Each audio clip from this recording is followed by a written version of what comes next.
Middle East. And to give this more context, we have William Wechsler joining us now. He is the Senior Director of the Rafik Hariri Center and Middle East Programs. Thank you so much for being with us here on Scripps News.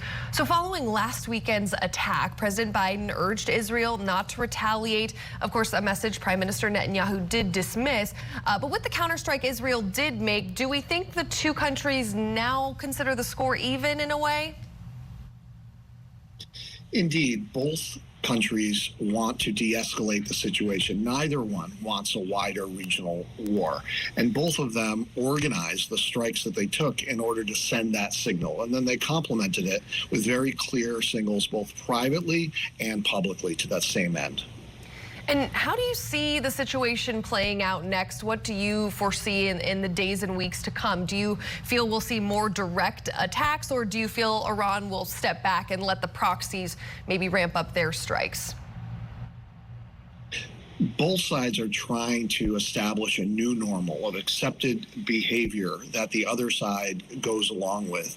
First, Israel tried to establish that it could continue to kill Iranian generals that were organizing military plots against it. Iran then decided that no, they were not going to accept that, and they were going to establish a new normal that would allow them for the first time ever to strike Israel directly from their soil. And Israel responded with the exact same message that they too can strike Iran directly and can strike Iran very close to their nuclear program. So while both sides want to de-escalate the situation and avoid a wider regional war, the actual risk of a regional war is increasing over time. It certainly feels like the tensions only continue to ramp up. And throughout this all, the U.S. has said it supports Israel, but says U.S. troops will stay out of the conflict.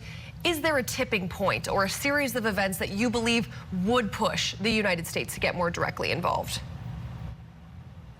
Oh, absolutely. The largest danger of a wider regional war comes not from an intentional decision by either of the actors to cause such a regional war, but by miscalculations, by a misunderstanding of what the other will believe will be escalatory, and accidentally finding our way into that regional war. In that environment, in such a wider war environment, American troops will be under risk. American personnel, civilians in the wider region will be under risk.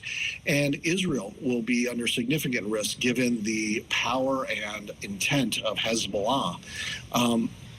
In that environment, while President Biden will want to stay out of it as much as possible, the probability of the United States being drawn into such a conflict is quite high.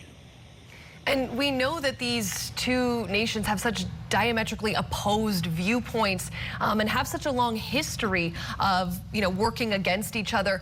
What will it take, in your opinion, to actually lower the temperature in the Middle East? What are some realistic actions that you think could happen to help the situation? Well, to be clear, the history actually isn't very long between Israel and Iran. Before the 1979 revolution that brought the supreme leader to power, Israel and Iran had quite strong relations. There was no real hostilities between the two of any material nature, certainly none that would result in this kind of conflict that we're seeing today.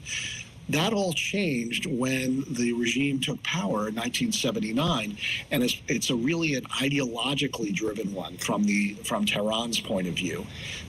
That's the central problem that we're facing right now, is the nature of the Iranian government.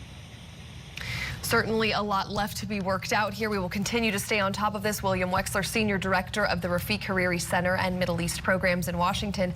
Thank you so much for your time and insight. Thank you very much for having me.